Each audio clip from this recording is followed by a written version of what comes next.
स्वागत करती हूँ।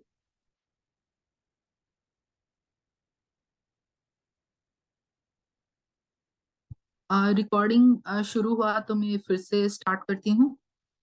अ, आप सभी को गुड मॉर्निंग और जय सद्गुरुदेव। मैं दीप्ति आपका हिंदी साप्ताहिक सत्संग में स्वागत करती हूँ। यह सत्संग मैंने ग्लेनरॉक न्यू जर्सी से ज्वाइन किया है। आजकल के जीवन में हम अपने शारीरिक, मानसिक एवं सामाजिक जरूरतें और जिम्मेदारियों में पूरी तरह से व्यस्त हो चुके हैं। इस व्यस्तता में एक जरूरी चीज हम भूल गए हैं, वो है हमारी आत्मिक जरूरत। इसीलिए यह वाकई में बड़े सौभाग्य और बड़े हर्ष की बात है कि हम अब अपने जीवन में विहंगम योग को जोड़कर आत्मा के वास्तविक चेतन आवश्यकताओं को भी पूरा करने का प्रयास कर रहे हैं।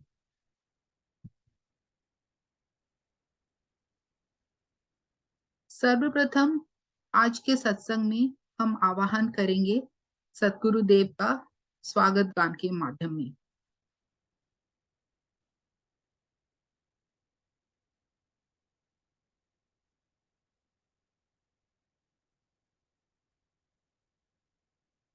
आप सबसे ये अनुरोध है कि आप अपना आंख बंद करके सदगुरुदेव का स्वागत गान के माध्यम से आवाहन करें।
जय सद्गुरु दीप्ति जी, आवाज नहीं आ रही है स्वागत गान का।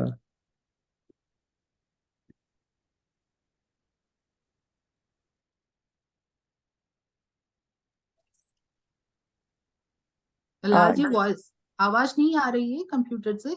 नहीं, नहीं आ रही है। ओके मैं कर देती हूँ स्वागत गान। जी। प्रेम से बोलिए सद्गुरुदेव भगवान की जय। आज स्वागत नित्य गुरुवर, संत शुभागम आइए। अध्यात्म विद्या दिव्य ज्योति, सोमरस बरसाइए। दोष दुर्गुण दूर करिके, शुद्ध हंस बनाइए। भेद गम गति ज्ञान गर्जन, शक्ति द्वार हटाइए। खुले द्वारा शब्द सागर, भक्त जन अन्हवाइए। जन सदा फल विश्व शिक्षक, शान आन बचाइए। आज स्वागत नित्य गुरुवर, संत शुभागम आइए। प्रेम से बोलिए सद्गुरुदेव भगवान की जय। बहुत बहुत धन्यवाद आपको।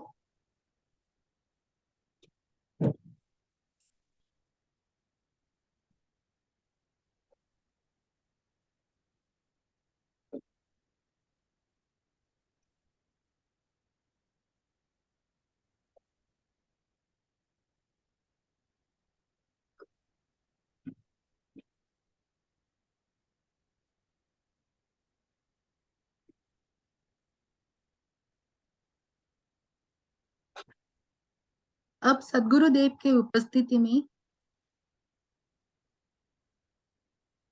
उनके चरणों में हम अर्पित करेंगे विश्व की शांति और मंगल कामना हेतु मंगल गान के माध्यम से। मैं फिर से अनुरोध करना चाहूंगी शिखा जी और कोई भी गुरु भाई गुरु बहन उनको के मंगल गान को सद्गुरु चरणों में अर्पित करें। मंगल गान।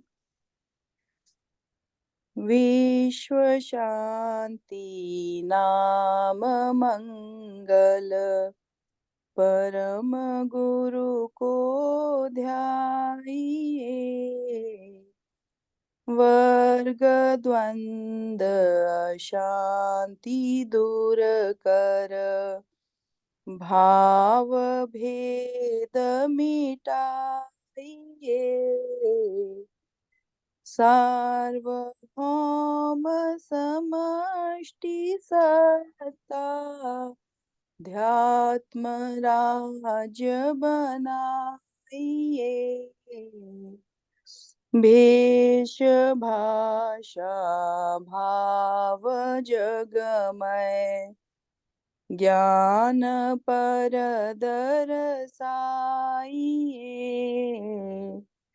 समृद्धि सुख शांति धरातल स्वर्ग भूमि बनाइए।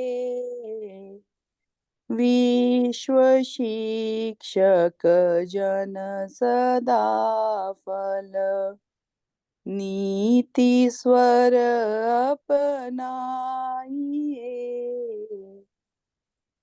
विश्व शांति नाम मंगल परम गुरु को ध्याइए। प्रेम से बोलिए सद्गुरुदेव भगवान की जय। बहुत बहुत धन्यवाद शिखा जी स्वागत गान और मंगल गान को सद्गुरु चरणों में अर्पित करने के लिए। और मैं क्षमा चाहूंगी जो इंटरप्शन हुआ उसके लिए। और अब चलिए बढ़ चलते हैं हमारे अगले पर्याय की ओर। जैसे कि हम सबको पता है कि कुछ ही महीनों से नेवी की जो टीम है वो स्वरवेद ज्ञान नामक ये जो पर्याय है उसको इंट्रोड्यूस किया है। और उसको हमारे जैसे कि बहुत ही एक्सपीरियंस्ड गुरु भाई गुरु बहन आते हैं और उनकी जो ज्ञान है वो हमसे शेयर करते हैं। और आज के हमारे गुरु भाई जो कि लालमणि जी है और हम सबको पता है कि वो कैसे किस स्तर पे सेवा साधना और सत्संग में जुड़े हुए हर वक्त रहते हैं। और मैं लालमणि जी से ये अनुरोध करूंगी कि वो आए और उनका जो ज्ञान है स्वरवेद का वो हमसे शेयर करें। आप लालमणि जी। एंड मैं शेयर भी करती हूँ मेरा जो स्क्रीन है जी।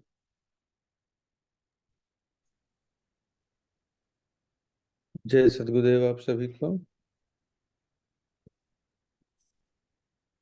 आज के इस सत्संग में कुछ भी बोलने से पहले सबसे पहले सद्गुरुदेव के चरणों में मैं प्रार्थना रखना चाहूँगा।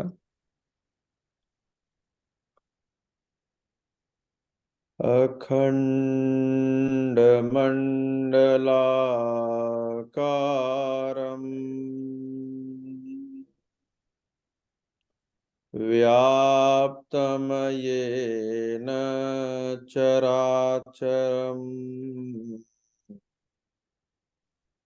तत्पदं दर्शितं येन तस्मै श्री गुरुवे नमः। एक शब्द गुरुदेव का, ताको अनंत विचार, थाके मुनि जन पंडिता, वेद न पावत पार। पल पल स्मरणीय सद्गुरुदेव के चरणों में कोटिशः प्रणाम। परम वंदनीय स्नेहमयी माता जी के चरणों में प्रणाम। सद्गुरुपद उत्तराधिकारी संत प्रवर श्री विज्ञान देव जी महाराज के चरणों में प्रणाम। संत श्री नामदेव जी महाराज के चरणों में प्रणाम एवं समस्त आचार्य परिवार के चरणों में वंदन। बहुत बहुत धन्यवाद दीप्ति जी, जो आपने मुझे यह सेवा का अवसर प्रदान किया है।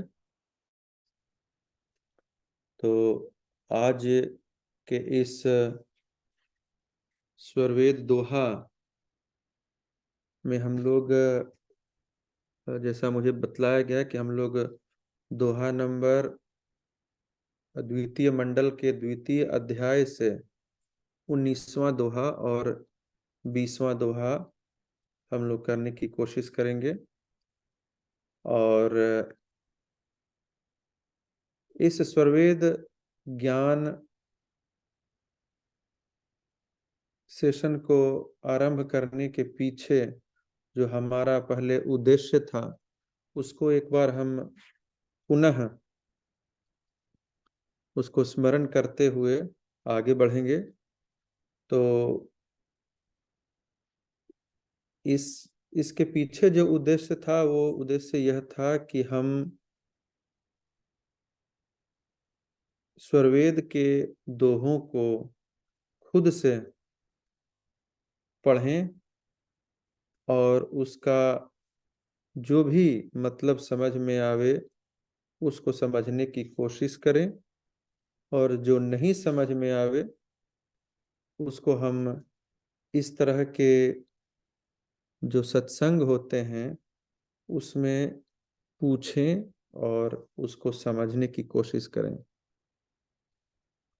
इसका एक और उद्देश्य ये भी था कि जो भी गुरु भाई गुरु बहन स्वरवेद नहीं पढ़ते हैं उनको प्रेरणा मिले, ताकि वो खुद से स्वरवेद पढ़ना शुरू करें। क्योंकि स्वरवेद एक ऐसा सदग्रंथ है जिसे सदगुरु सदाफल देव जी महाराज ने चेतन समाधि में बैठकर इन दोहों को लिखा है। यानी यह जो दोहा है, यह किसी भी अन्य पुस्तक को पढ़ करके एक नया दोहा नहीं लिखा गया है। ये ऐसा दोहा है जो जब हम चेतन समाधि में बैठते हैं तो इसमें लिखे गए एक एक शब्द को हम अनुभव में उतारते हैं, और उसमें कहीं पे भी अनुभव में कुछ अंतर नहीं आता। जो लिखा हुआ है वही हम अनुभव में भी उतारते हैं। तो ये हम सब के लिए एक अनुकरणीय एक ऐसा सदग्रंथ है जो स्वामी जी कहते हैं कि हमें हर दिन पढ़ना चाहिए। ध्यान साधना करने के पहले स्वरवेद पढ़ना चाहिए, ताकि जब हम ध्यान करने बैठे तो उस समय यदि हमारे अंदर विचार भी आए तो वो भी विचार स्वरवेद से संबंधित हो और अन्य प्राकृतिक विचारों में हम खो न जाएं। तो ध्यान करने में भी यह बहुत सहायक होता है। तो इसलिए स्वामी जी कहते हैं कि इसका पाठ हमेशा होते रहना चाहिए। तो हम लोग आज के इस दोहे में द्वितीय मंडल द्वितीय अध्याय के 19वां दोहा से आरंभ करते हैं। तो मैं यहाँ पर उपस्थित गुरु भाई गुरु बहन में से किसी को आग्रह करना चाहूँगा कि कोई आगे आए और जो दोहा अभी स्क्रीन पर दिखाई दे रहा है उसे पढ़ें और साथ ही साथ उसका भाष्य भी पढ़ें। जी लालमणि जी, मैं पढ़ना चाहूंगी। जी मोनिका जी। ज्ञानी शाप न लागई, विघ्न न बाधक होय, मोह शोक नाहि ताहि को, कर्म न बंधन होय। भाष्य। विहंगम योगी अनुभव चेतन तत्वदर्शी को शाप नहीं लगता, न कोई विघ्न रुकावट डालते हैं, न उसे संसार की किसी वस्तु के प्रति मोह और शोक होता है। उसे इंद्रियां जगत के कर्म बंधन में नहीं डाल सकते। वह शुभाशुभ कर्मों से असंग हो, अनात्म जगत से पृथक चेतन परमानंद में निमग्न रहता है। बहुत बहुत धन्यवाद मोनिका जी। तो जैसा कि दोहा जो स्क्रीन पर दिखाई दे रहा है, ज्ञानी शाप न लागई। शाप का मतलब होता है अनिष्ट वाणी, जिसे हम श्राप भी कहते हैं। अक्सर अगर ध्यान देंगे जो हमारे रामायण महाभारत इन सब में श्राप की बात आई है कि किसी व्यक्ति ने किसी दूसरे व्यक्ति को श्राप दे दिया तो उसे उसका कुछ न कुछ अनिष्ट हो जाता है। तो उस तरह की जो वाणी होती है श्राप की, उसके बारे में कहा गया है कि ज्ञानी शाप न लागई।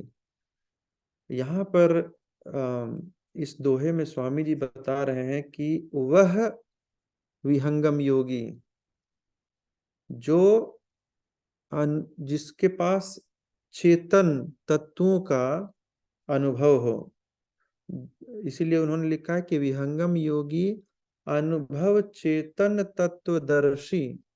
जो चेतन तत्व है, दो तरह के इस संसार में तत्व हैं, एक जड़ तत्व है और एक चेतन तत्व है। तो अभी हम लोग जो कुछ भी देखते हैं, सुनते हैं, जो सुगंध लेते हैं, जो स्पर्श करते हैं, जितने भी अनुभव जो हम प्राप्त करते हैं अपने इंद्रियों के माध्यम से, वो सारे तत्व जो हैं वह जड़ है। हम जड़ तत्व को ही देख पाते हैं आंखों से और जड़ तत्व को ही सुन पाते हैं। यहाँ पर उन तत्वों की चर्चा आई है जो जड़ नहीं है, जो चेतन है। तो जैसे जैसे हम ध्यान साधना में आगे बढ़ते जाते हैं तो पहले तो हमें ध्यान साधना में ही जड़ तत्वों का दर्शन होता है, हम जड़ तत्वों का अनुभव प्राप्त करते हैं। जैसे पंच ब्रह्मांडी शब्द, हम ओम, निरंजन, सोहम, शक्ति, ररंकार, ये सब जितनी भी ध्वनियां जो हमें सुनाई पड़ती है वो सारे जड़ तत्व के अंदर आ जाते हैं। यहाँ पर उनकी चर्चा नहीं हो रही है। यहाँ पर चर्चा हो रही है जब हम उससे और आगे बढ़ते हैं, जब हमें चेतन तत्वों का अनुभव प्राप्त होने लगता है। तो जब हम उस अवस्था में पहुंच जाते हैं तो सद्गुरुदेव बतलाते हैं कि उस अवस्था में उस विहंगम योगी को किसी का श्राप नहीं लगता है। अगर कोई उसे श्राप भी दे दे तो उसे उस पर कोई असर नहीं पड़ता है। न कोई विघ्न रुकावट डालते हैं, किसी प्रकार का कोई विघ्न हो, किसी प्रकार की कोई बाधाएं जो होती है उसके रास्ते में नहीं आती हैं। फिर कहते हैं कि न उसे संसार की किसी वस्तु के प्रति मोह और शोक होता है। तो वह जो विहंगम योगी होता है, जो चेतन तत्वों का दर्शन जब करने लगता है, उस समय उसकी स्थिति ऐसी होती है कि संसार के किसी भी वस्तु के प्रति उसे किसी भी प्रकार का मोह नहीं होता, किसी प्रकार का शोक नहीं होता, उसे किसी प्रकार का अटैचमेंट संसार के किसी वस्तु के प्रति नहीं होता। आगे कहते हैं कि उसे इंद्रिय जगत के कर्म बंधन में नहीं डाल सकते। तो वह योगी जब इस संसार में कर्म भी करते हैं तो जो कर्म का जो साधारणतः जो हम जानते हैं कर्म का सिद्धांत, जिसके अंतर्गत कोई भी जब हम कर्म करते हैं तो उस कर्म का फल भी हमें मिलता है। यहाँ पर सद्गुरुदेव कहते हैं कि उस योगी का जो चेतन तत्वों का दर्शन करने लगता है, वह इस संसार में कोई भी कर्म करता है तो उसे उस कर्म का फल नहीं मिलता है, वो कर्म बंधन में नहीं पड़ता है, वो इन कर्म फलों से असंग रहता है। इसमें एक बहुत गहरी बात भी स्वामी जी ने कहा है एक दोहे के भाष्य में कि अभी हमारी स्थिति क्या होती है। हमारी स्थिति होती है कि हम अपने आप को ही एक तरह से कह सकते हैं कि कोई भी जब हम कर्म करते हैं, कोई भी कार्य करते हैं तो अपने आप को ही सेंटर में रखते हैं। मैं, मेरा, हमारा यही होता है कि मैंने यह किया, मैंने वो किया। तो हम अपने आप को महत्व देते हैं और इस कारण जो भी कर्म करते हैं उसका फल भी हमें ही मिलता है। लेकिन जैसे जैसे हम ऊपर बढ़ते जाते हैं अध्यात्म में, साधना में, जैसे जैसे चेतन तत्वों का अनुभव हमें मिलने लगता है, फिर हम अपने आप को वहां पर कह सकते हैं कि शून्य कर देते हैं। हम अपने आप के अस्तित्व को ही मिटा देते हैं। हम वहां पर कोई भी उसके बाद जब कार्य करते हैं तो उस परम पुरुष परमात्मा के साथ मिल करके उन्हीं के आश्रय हो करके कर्म करते हैं। तो इस कारण से उसका फल भी हमें नहीं मिलता है। जहां हम अपने आप को स्थापित करते हुए कोई कर्म करते हैं कि हाँ मैंने यह किया है, तो वहां पर उसका फल चाहे वह शुभ हो अथवा अशुभ हो, उसका फल हमें ही मिलता है। और यहाँ पर ये एक ऐसी स्थिति है कि हम भले ही बाहर से अगर कुछ कह भी दें कि नहीं यह तो सद्गुरु की दया है, सद्गुरु ने किया है, उस स्थिति की भी चर्चा नहीं हो रही है, क्योंकि अभी हम लोग अज्ञानी हैं, नादान हैं, और एक तरह से हम उस पथ पे आगे बढ़ रहे हैं। लेकिन उसके बावजूद भी, जैसे हम अगर कभी कहते हैं कि कोई कार्य अगर होता है तो हम उसका क्रेडिट सदगुरु को देते भी हैं, तभी एक्चुअली में वो एक बाहरी पट है, बाहरी दृश्य है। अंदर से कहीं ना कहीं हम फिर भी अपने आप को ही शाबाशी देते हैं। लेकिन यह स्थिति जो अनुभव चेतन तत्वदर्शी होते हैं उनके साथ नहीं होती है। धीरे धीरे जो हम अभी देखते हैं कि हम किसी भी कार्य का जब क्रेडिट हम सदगुरु को देते हैं, तो अभी हम सिर्फ मुख से बोलते हैं, लेकिन धीरे धीरे उस चीज को हम अनुभव में उतार लेते हैं। और सचमुच में जब हम कोई कार्य करते हैं तो सदगुरु के अधीन होकर के, उस परमात्मा के अधीन होकर के ही हम जब कर्म करना शुरू करते हैं, उस समय की स्थिति का वर्णन यहाँ है। तो उस समय फिर आगे कहते हैं कि वह शुभ अशुभ कर्मों से असंग हो, अनात्म जगत से पृथक चेतन परमानंद में निमग्न रहता है। फिर उस समय उसके द्वारा किए गए कोई भी कर्म का फल वह स्वयं नहीं भोगता है, इसलिए वह अकर्मण्य की अवस्था में पहुंच जाता है। तो स्वामी जी यहाँ पे वह बता रहे हैं कि जब हम उस अवस्था में पहुंचते हैं, जब चेतन तत्वों का दर्शन होने लगता है, उस समय इस प्रकृति के अंदर हो रही घटनाओं का, हो रहे कर्म का डायरेक्ट हम पे असर कोई नहीं पड़ता है। तो यही मुझे लगता है कि इस दोहे से स्पष्ट हो रहा है। और हो सकता है इसमें और भी कई पहलू हों जो मुझे नहीं अभी ध्यान में आ रहा है। अगर किन्हीं के पास कोई और पहलू हो इस दोहे को समझने का, तो मैं आग्रह करूंगा कि वो भी अपने भाव को यहाँ पर रख सकते हैं, अथवा किसी के पास अगर कोई प्रश्न भी हो तो यहाँ पे रख सकते हैं।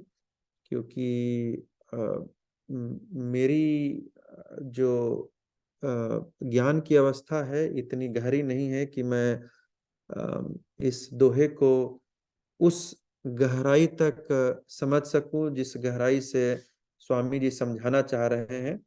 तो मैं चाहता हूं कि बाकी अन्य लोग भी इस दोहे पे चर्चा करें और हमें भी कुछ सीखने को उससे मिलेगा। जय सद्गुरुदेव।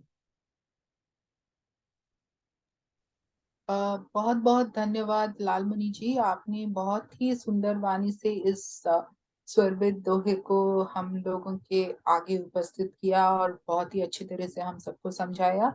और जैसे कि लालमणि जी बोले, श्रोतागण, अगर आपको कुछ भी प्रश्न है इस दोहे से रिलेटेड, और या फिर आपको कोई ज्ञान है इस दोहे को लेकर, प्लीज इस मंच पे आए और हम सबसे शेयर करें। या आपको कोई प्रश्न भी है, जैसे मैं बोली, आप लालमणि जी से पूछ सकते हैं।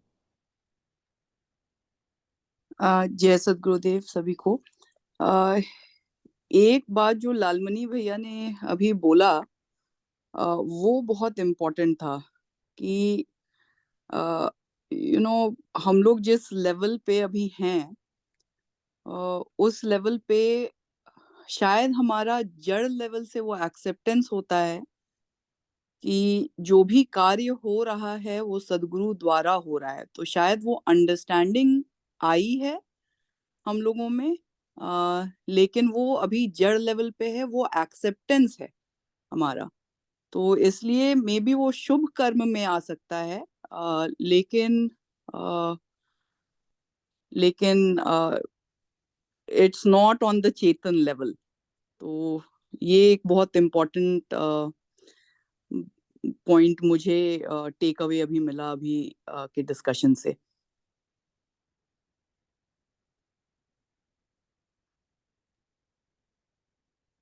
धन्यवाद शिखा जी, आपके इनपुट के लिए बहुत बहुत धन्यवाद। और मैं फिर से आग्रह करूंगी हमारे श्रोतागण से, अगर कोई भी प्रश्न हो इसको लेके या फिर कुछ आपकी अंडरस्टैंडिंग हो इस दोहे से रिलेटेड, आप प्लीज आगे आए और शेयर करें इस मंच पे।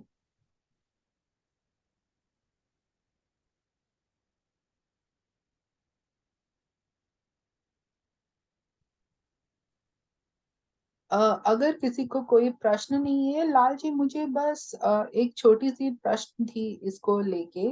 जैसे कि यहाँ पे चेतन मंडल की बात हो रही है, तो ये तो फिर एकदम हमारी जो विहंगम योग की जो पंचम भूमि है उसी की बात हो रही है, करेक्ट? वही बस प्रश्न था मुझे। हाँ, मतलब पंचम भूमि नहीं, चतुर्थ भूमि से कह सकते हैं। स्वामी जी जी कहते हैं कि जो विहंगम योग की साधना जब हम करते हैं तो प्रथम, द्वितीय और तृतीय, इन तीनों भूमि में जब हम साधना करते हैं तो असल में हम अभी भी विहंगम योग की यात्रा शुभारंभ नहीं किए हैं। हमारी यात्रा तब शुभारंभ कही जाती है जब हम चतुर्थ भूमि की साधना करते हैं। वहीं अभी तक जो है तृतीय भूमि तक की जो यात्रा है वह जड़ जगत के अंदर में ही है। तो हम जब चतुर्थ भूमि में जाते हैं उस समय हम कह सकते हैं कि विहंगम योग का जो असली जो पथ है उस पे हम चलना आरंभ करते हैं। तो यहाँ पर चतुर्थ भूमि से मुझे लगता है कि कहा जा सकता है कि हम उस अवस्था में पहुंच जाते हैं जब चेतन तत्वों का दर्शन होता है। चेतन तत्व का मतलब क्या हुआ? चेतन जैसे है परमात्मा है, अक्षर ब्रह्म है, सद्गुरु तत्व है और आत्मा है। तो जब हमारी साधना चतुर्थ भूमि में पहुंचती है उस समय तक हम आत्मा को भी समझ लेते हैं, जान लेते हैं, अनुभव कर लेते हैं और हम फिर अक्षर ब्रह्म की ओर अग्रसर होते हैं। वो भी एक चेतन तत्व है। तो वहां से हम समझ सकते हैं कि शायद स्वामी जी कहना चाह रहे हैं। जी Lal ji, thank you so much इसके लिए। अगर कोई किसी को कोई प्रश्न नहीं है तो फिर हम आगे की दोहे की ओर बढ़ चलते हैं। तो मैं नेक्स्ट दोहा इसलिए मेरा एक प्रश्न है। जी विहंगम योगी कब किसे बोलते हैं या कब होते हैं? जैसे हम लोग बोलते हैं कि विहंगम योगी, तो ये क्या चतुर्थ जो फोर्थ लेवल पे पहुंचते हैं उसके बाद ही विहंगम योगी उसको बोला जाता है, या फिर पहले? विहंगम योगी का मतलब मुझे डिटेल में जानना है, भैया से रिक्वेस्ट है, प्लीज बताएं। हाँ, ये बहुत अच्छा प्रश्न है रंजीता जी को। तो जैसे विहंगम योगी जो हम लोग एक एक बात होती है जब हम बोलचाल की भाषा में जिसको दर्शाते हैं विहंगम योगी, और एक होता है विहंगम योगी जो अध्यात्म के स्तर पे समझा जाता है।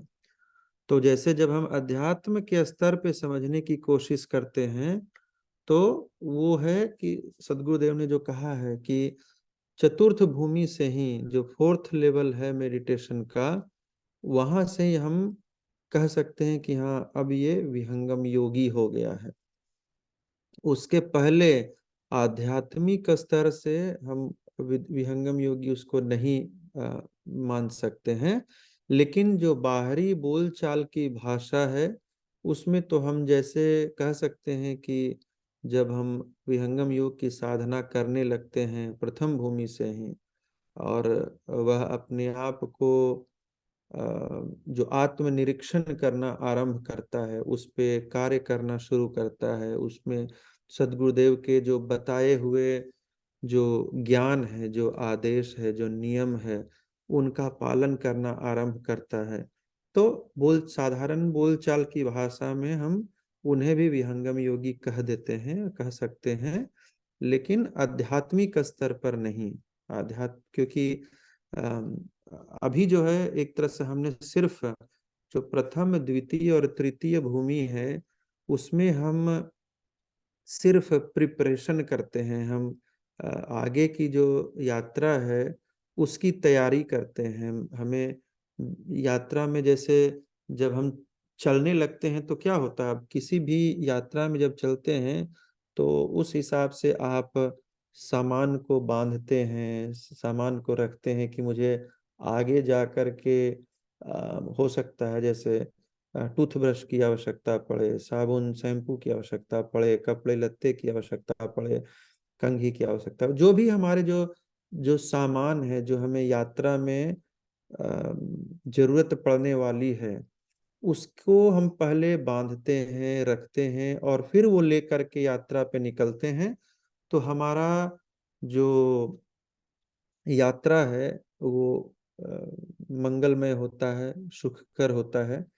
तो इसलिए कह सकते हैं कि विहंगम योग में जो प्रथम, द्वितीय और तृतीय भूमि की जो साधना है, इन सब भूमि के तहत हम वह साजो सामान संगठित करते हैं। हम अपने मन को नियंत्रण में लाते हैं, अपनी चेतना को कंट्रोल में करने की कोशिश करते हैं, अपने अंदर के जो विकार हैं उन विकार को, उनके दोषों को, उन सब को हम धीरे धीरे नियंत्रित करते हैं।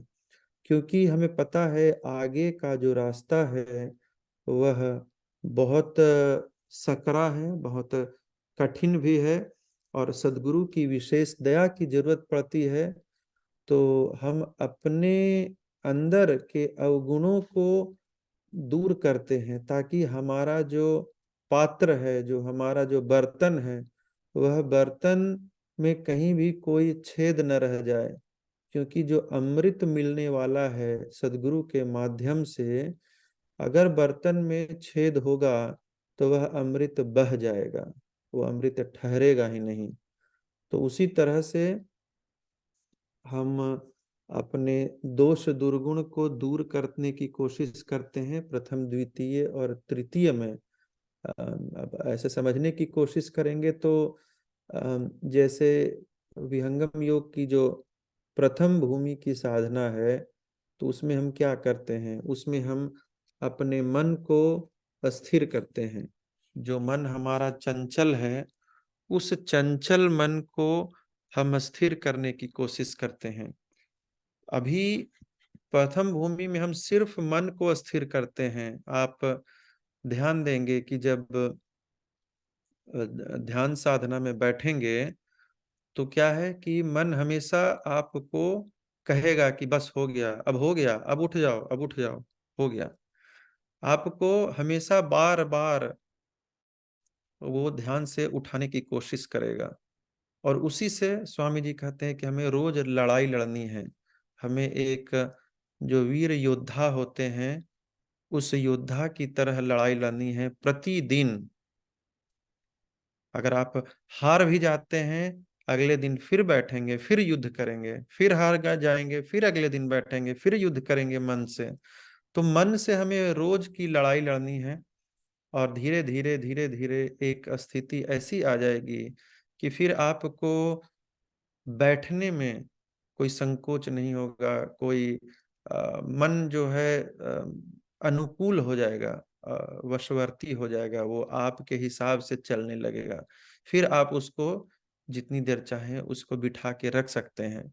फिर विहंगम योग की जब वो भूमि पार हो जाती है, जब हम दूसरी भूमि में जाते हैं तो दूसरी भूमि में हम क्या करते हैं, उस भूमि में हम मन को साफ करते हैं, शुद्ध करते हैं, निर्मल करते हैं, अपने अंदर के विकारों को धोते हैं, अपने अंदर जितनी भी बुराई है उसको धीरे धीरे हम बाहर निकालते हैं।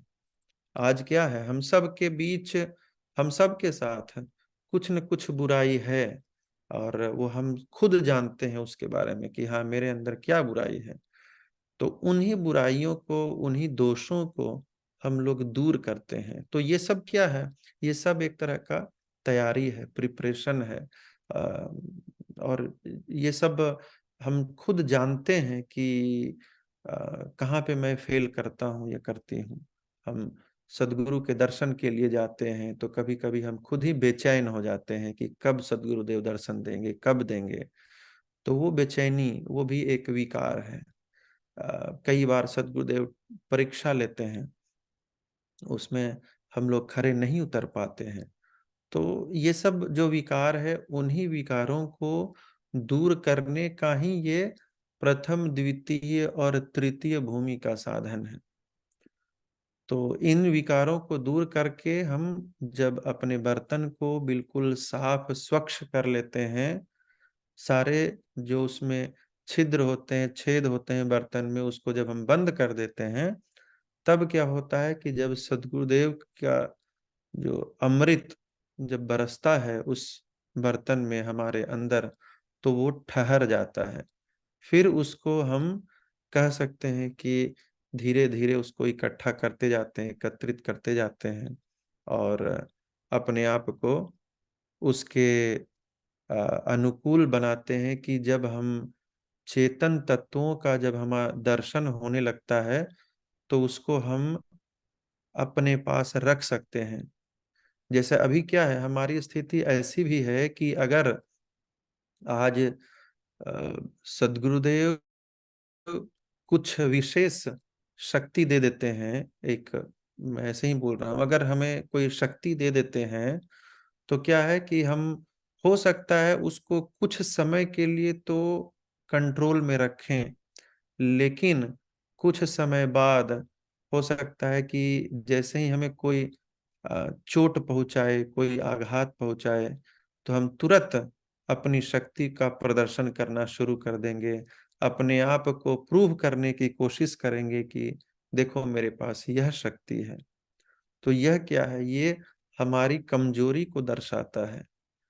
विहंगम योग में बहुत सारे ऐसे शिष्य हैं जो जिनके पास स्वामी जी ने बहुत सारी शक्ति दी है। जब आप उनके पास जाएंगे तो बिल्कुल साधारण व्यक्ति की तरह बात करेंगे। उनके पास आपको भनक भी नहीं लगेगा कि इनके पास कौन-कौन सी शक्ति है। और ऐसे कई सारे संस्मरण हम लोग इस मंच पे सुन चुके हैं, जिसमें शिष्यों को विशेष शक्ति दी जाती है और दी गई है। लेकिन वो तभी दी जाती है जब उनके अंदर वो ठहराव आता है, जब उनके अंदर वह विशेष क्षमता आती है कि इसका वह सदुपयोग करेंगे, या जब सद्गुरु की आज्ञा होगी तभी उसका उपयोग करेंगे, और अपने अभिमान को, अब अपने घमंड को दिखाने के लिए नहीं। तो ये एक तरह का एक प्रोसेस है, एक जर्नी है, एक यात्रा है, जिसके थ्रू हम लोग आगे बढ़ रहे हैं। और सद्गुरुदेव हमेशा यही चाहते हैं कि हम अपने आप को शुद्ध करते जाएं, क्योंकि सद्गुरुदेव हमेशा, वो एक तरह से कह सकते हैं कि धार वहां से चल रही है, और हमेशा वो अनवरत बह रही है, लेकिन हम उसको कैच नहीं कर पा रहे हैं, हम उसको पकड़ नहीं कर पा रहे हैं, हम उसको अपने अंदर समाहित नहीं कर पा रहे हैं। तो बस यही अंतर है। तो मैं यही कहना चाहूँगा कि हाँ, विहंगम योगी, जिस विहंगम योगी की बात सद्गुरुदेव करते हैं, वह 4th लेवल से ही स्टार्ट होता है। जी, बहुत-बहुत धन्यवाद भाई, आपने बहुत अच्छे से विस्तार पूर्वक आपने बताया। एक और मेरा प्रश्न है, जैसे हम लोग बोलते हैं कि मैं विहंगम योगा से मैं जुड़ी हुई हूँ, तो क्या सच में जुड़े हुए हैं? मतलब किसे बोलेंगे कि विहंगम योगा से जुड़े हुए हैं? तो वो मुझे जानना है। हाँ, ये भी बहुत अच्छा प्रश्न है। देखिए, विहंगम योग से जुड़े रहने का मतलब और ये चीज हम लोग इसको मैं कहूँगा कि कई बार कई लोगों के साथ देखेंगे। देखिए, विहंगम योग से जुड़ने का मतलब क्या होना चाहिए? उसका मतलब ये होना चाहिए कि जब हम किसी चीज से जुड़ जाते हैं, तो हम उसके अंदर मतलब वो हम और वो कोई अंतर नहीं होता उसके उसके बीच में। तो हम खुद ही एक तरह से विहंगम योग बन जाते हैं। तो जैसे कहने का मतलब है, एक मैं और उदाहरण देना चाहूँगा, हो सकता है एकदम बिल्कुल उससे सटीक ना हो, लेकिन थोड़ा बहुत आइडिया लग जाएगा। जैसे कोई एक कंपनी है, और उस कंपनी का मान लो कोई प्रोडक्ट मैंने खरीदा। जैसे चलिए फ़ोन का हम ले लेते हैं, कोई एक फ़ोन कंपनी है, एप्पल ले लेते हैं एग्जांपल के तौर पे। एप्पल की कंपनी है, और उस कंपनी का मैंने कोई एक फ़ोन खरीदा है। अगर मैंने उसका फ़ोन खरीदा है, और अगर उस फ़ोन में कोई कमी है, तो जब कमी होगी फ़ोन में, तो हम क्या करेंगे? हम कंप्लेन करेंगे, शिकायत करेंगे कि भाई आपके फ़ोन में देखो ये काम नहीं करता, वो काम नहीं करता है। तो वह जो कस्टमर है, वह कंप्लेन क्यों करता है? वो कंप्लेन इसलिए करता है क्योंकि वह एप्पल कंपनी का एम्प्लॉयी नहीं है, उसका कंपनी नहीं है। वो अपने आप को कंपनी से अलग मानता है, इसीलिए वह उसको कंप्लेन कर रहा है। लेकिन जो व्यक्ति खुद एप्पल कंपनी का मालिक है ना? अगर वह एप्पल कंपनी का मालिक होगा, तो अगर किसी फ़ोन में उसके पास जो फ़ोन आया, उसने खुद ही मान लो एक फ़ोन लिया, और उसके फ़ोन में कुछ अगर काम कर कुछ फ़ंक्शनैलिटी कुछ ऐसी है जो काम नहीं कर रहा है, फ़ोन ठीक से काम नहीं कर रहा है, तो वो क्या करेगा? क्या वो अपने आप को वो कंप्लेन करेगा कि हाँ, ये प्रोडक्ट अच्छा नहीं है? नहीं। वो क्या करेगा? वो उस प्रॉब्लम को फिक्स करने की कोशिश करेगा। वो चाहेगा कि ये प्रॉब्लम तो बाकी लोग भी फेस करेंगे, तो इसको फिक्स मैं करूँ, मैं किसी को शिकायत ना करूँ, मैं फिक्स करूँ। तो उसी तरह से कहने का मतलब ये है कि जब हम विहंगम योग से अपने आप को जोड़ लेते हैं, तो उस समय हमारी स्थिति क्या होती है? हमारी स्थिति ये होती है कि जब भी विहंगम योग के किसी भी प्रोसेस में, किसी भी प्रोग्राम में, किसी भी चीज में अगर कुछ कमी दिखाई पड़े, तो उस कमी में हम शिकायत ना करें कि ये ऐसे होता है, बल्कि हमारे अंदर ये भावना होनी चाहिए कि हाँ, ये गड़बड़ तो है, इसको मुझे कैसे फिक्स करना है, मैं खुद कैसे इसको फिक्स करने की कोशिश करूं या किसी के द्वारा फिक्स करवाऊं। मतलब वो उसे अपना मान करके, जब हम विहंगम योग से जुड़े रहने की बात करते हैं, तो यानी विहंगम योग की जो अगर कुछ खमियां हैं, कुछ कामियां हैं, तो वो हमारी कामियां हैं, राइट? अगर कुछ गड़बड़ी है कहीं पे, तो वो गड़बड़ी एक तरह से हमें उसका कार्यभार लेना है कि अच्छा ये गड़बड़ है, तो उसको मैं कैसे फिक्स करूं। अगर हम खुद शिकायत करते हैं कि ये ऐसे गड़बड़ है, ये ठीक नहीं है, वो ठीक नहीं है, तो इसका मतलब हम अपने आप को विहंगम योग से अलग मानते हैं। तो जो विहंगम योग से अलग हैं, वो शिकायत कर सकते हैं, उनका वो अधिकार है, वो कर सकते हैं। लेकिन जब हम विहंगम योग से जुड़ जाते हैं, तो दूसरों की शिकायत विहंगम योग पे जो होगी, वो हमारे ऊपर होगी। तो ये हमारा उत्तरदायित्व होना चाहिए कि हम उसको कैसे फिक्स करें। तो मुझे लगता है, ये मेरा पर्सनल भाव है कि जब भी हम ये कहते हैं कि हम विहंगम योग से जुड़े हुए हैं, तो हमारा स्तर जो है, हमारा जो लेवल है, वो जुड़े रहने का ही स्तर होना चाहिए। सिर्फ जैसे कहा जाता है ना कि हम स्कूल कॉलेज में अगर हम एडमिशन करते हैं, अपने आप को नाम लिखवाते हैं, तो फिर क्या होता है कि हम सिर्फ नाम लिखाने से नहीं होता है, हमें वहाँ पे क्लासरूम में क्लास अटेंड करना होता है। जो होमवर्क दिया जाता है उस होमवर्क को भी हम करते हैं, तब जाके हम कह सकते हैं कि हाँ, हम इस स्कूल में दाखिला लिए हैं और यहाँ पढ़ाई कर रहे हैं और हम धीरे-धीरे अपने आप को आगे बढ़ा रहे हैं। तो उसी तरह से विहंगम योग से जो जुड़ते हैं, तो न सिर्फ वो केवल उपदेश लेते हैं, ज्ञान लेते हैं, बल्कि सत्संग, सेवा, साधना में भी अपने आप को जोड़ते हैं और जो भी होमवर्क होता है, यानी जो हम अपने अंदर की जो बुराई है, जो दोष है, दुर्गुण है, उसको भी धीरे-धीरे हम दूर करने की कोशिश करते रहते हैं। तब हम कह सकते हैं कि हाँ, हम विहंगम योग से जुड़े हुए हैं। हम सिर्फ़ एडमिशन करा करके, सिर्फ़ उपदेश लेकर के कहें कि हम विहंगम योग से जुड़े हुए हैं, तो वो सच नहीं है। और ऐसा कई बार देखने को मिलता है कि कई ऐसे परिवार मिलेंगे जो विहंगम योग से का उपदेश लिए हैं, लेकिन अपने अंदर वो बदलाव नहीं लाते हैं। तो मेरे हिसाब से उनको हम नहीं कहेंगे कि वो जुड़े हुए हैं, अम, क्योंकि अगर आप विहंगम योग से जुड़े हैं तो सद्गुरुदेव का जो आदेश है, जो निर्देश है, उसको पालन करना भी हमारा फर्ज बनता है।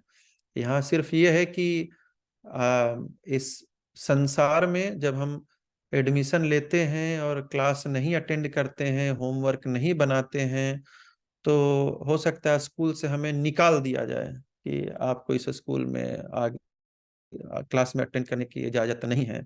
लेकिन इस विहंगम योग परिवार में हम कह सकते हैं कि कोई भी जब एक बार उपदेश ले लेते हैं, तो उनको बाहर निकालने का कोई ऐसा प्रावधान नहीं है। एक तरह से हम बस इसी बात से देख सकते हैं कि किसी व्यक्ति के अंदर कितना बदलाव आ रहा है अथवा नहीं आ रहा है। मुझे लगता है कि बदलाव ही इसका परिमाण है, इसका एक नापने का तरीका है कि किसी व्यक्ति के भाव में, उसके विचारों में कितना परिवर्तन हो रहा है।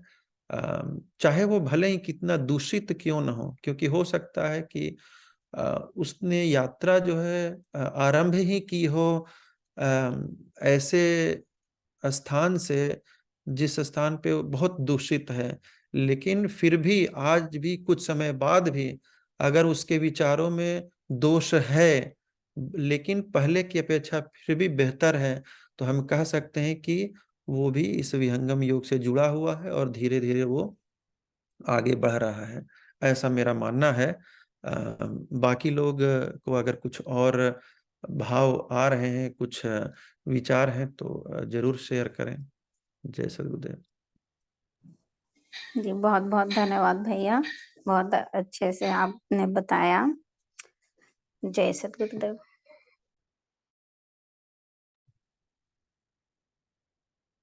बहुत-बहुत धन्यवाद रंजिता जी। आपके जो 2 प्रश्न थे बहुत ही अच्छे प्रश्न थे। जो कि मेरी जो कम समझ है प्रश्नों को पूछने के बारे में उसकी जो अंडरस्टैंडिंग होती है, उस बेसिस में मैं बोलूँगी कि आपका जो प्रश्न था बहुत ही अच्छा था और लाल जी ने तो बहुत ही अच्छे तरीके से बारीकी से हम सबको समझाया। तो और किसी को कुछ अगर प्रश्न हो इस दोहे से लेके तो वो आगे आए और प्लीज इस मंच पे पूछें।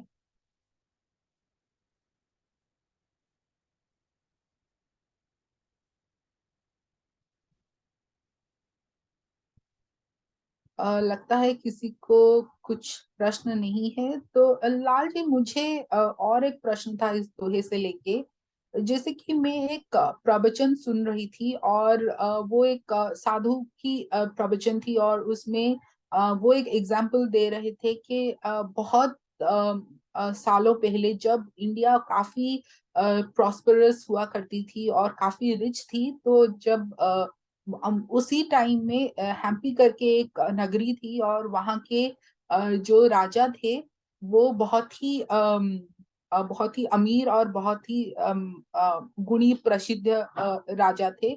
और एक बार वो काफी बीमार हो गए और उनके जो वैद्य थे और उनके जो चारों तरफ जितने लोग थे वो जान नहीं पाए कि राजा जो है वो बीमार तो पड़े, लेकिन उनकी बीमारी से वो निकल क्यों नहीं पा रहे हैं। और फाइनली उनके जो एडवाइजर थे तो उनको वो बुलाए। तो एडवाइजर उनकी जो स्थिति देख के बात वो राजा से वो करे उस दिन। और उसके बाद जब वो रिटर्न कर रहे थे तो उन्हीं के राज्य में एक मार्केट प्लेस में एक जो वुड बिजनेस एक बंदा करता था, वो वहां पे बैठा था और बहुत ही दुखी था। और वो बंदा जैसे कि ये जो एडवाइजर जो थे वो उनको प्रश्न किए कि आप ये राज्य तो इतना प्रॉस्परस है, इतना पैसा है और राजा भी इतने अच्छे हैं, तो आपको क्या दुख है और आप क्यों इतना दुखी हो। तो वो बोले कि उनका कुछ तो वुड के बिजनेस में उनको नुकसान हुआ है और उसी का बस एक सलूशन है कि उनकी जो लोन की अमाउंट है वो एक ही कंडीशन में भर सकता है, जबकि राजा की अगर मौत हो जाए और राजा की जब मौत होगी उसी टाइम में बहुत ही वो आडंबर से उनकी सब जो फाइनल जो क्रिया होती है वो होगी। और इनकी जो वुड पड़ा हुआ है वो सेल नहीं कर पा रहे हैं, उस वो सब वो सेल कर पाएंगे और फिर उनका जो लोन की अमाउंट है वो पैसे से वो ये कर पाएंगे। तो वो एडवाइजर काफी स्मार्ट थे और उनको लगा कि ये जो बंदा है इसका जो एनर्जी है वो राजा को इस लेवल पे इम्पैक्ट कर रहा है। और इसीलिए वो बोले कि ठीक है, मैं तुम्हें तुम्हारा जितना लोन का अमाउंट है मैं उसको तुम्हें दे देता हूँ और तुम इससे निकल जाओ। तो फिर वो राजा से मिलते हैं, राजा उनसे पैसा लाके इनकी जो लोन की अमाउंट थी वो पूरा करते हैं और उसके बाद राजा ठीक हो जाते हैं। तो वही है कि यहाँ पे जो स्वामी जी बोले हैं कि शाप ना लगई, तो वही है कि जब हम मेरी जो अंडरस्टैंडिंग हुई वो जो सुन के स्टोरी कि जब हम प्रकृति में रहते हैं, जैसे कि विहंगम योग शुरू होता है लेवल 4 से लेवल 3 तक, हम जब प्रकृति में रहते हैं तो प्रकृति में जो जो भी एनर्जी हमारे चारों तरफ होती है तो उनकी कैपेबिलिटी रहती है हमें इम्पैक्ट करने के लिए। लेकिन जब हम प्रकृति से जड़ से जब चेतन की ओर जाते हैं तब ये सब एनर्जीज हमारे ऊपर काम नहीं करती।